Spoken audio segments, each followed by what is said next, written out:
Hello everyone, me Shubhapal is going to present today a review of a book that I read when I was in middle school, I think in 7th class.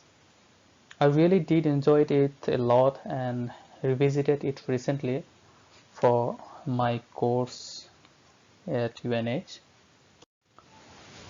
This book is actually Jules Verne's classic adventure novel Around the World in 80 Days, which is actually self-explanatory.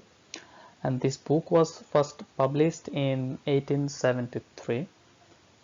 This is actually one of the most entertaining as well as informative novel that I read so far.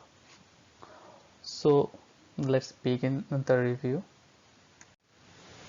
The story begins with Phileas Fogg, who is a rich man in London. He is very punctual, who actually does everything at the same time at every day. Fogg is a member of Reform Club, which mainly caters the high class of London. One day Fogg argued with his friends at the Reform Club that due to opening up a new railroad at India, it is now possible to circumnavigate the world in 80 days. Since no one agreed with him, Fogg pays £20,000 that he could make it around the world in 80 days. This is actually back before there were no airplanes, and all that was available to Fogg was boats, steamers, and the railroads. Fogg started his journey with his new servant Passepartout. Fogg went from London to Suez, Bombay, India to Hong Kong to Yokohama, Japan to San Francisco to New York City and back to London, and it was one adventure after another. Author included another important character in this book, who is Detective Fix. Fix thought that Phileas Fogg left London after stealing £50,000 from the Bank of England. It was really enjoyable to see the Fix confusion built throughout the course of this book. In addition, without Fix, the great twist at the end of the book would not never have been as good. When Fogg was about to win the bet through returning London on time, Fix arrested Fogg at Ireland.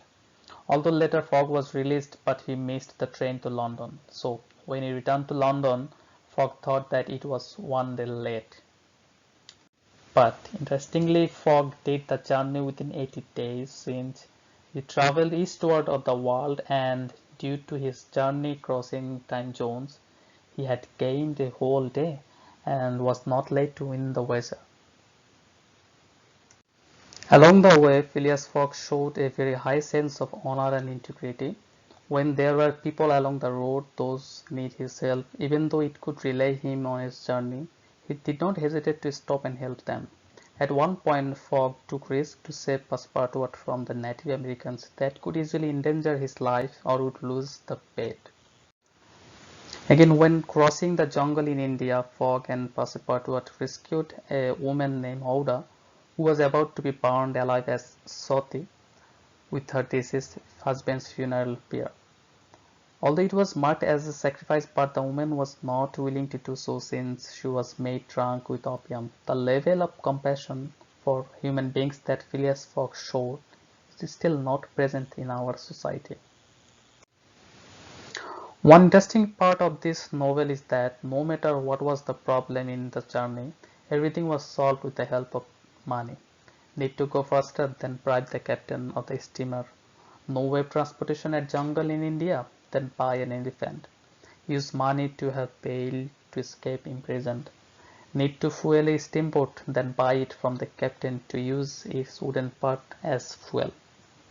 It was the situation at 1870s, and still modern society has the same ideology to solve everything with money. The story was full of adventure, intrigue, suspense, and as well as informative.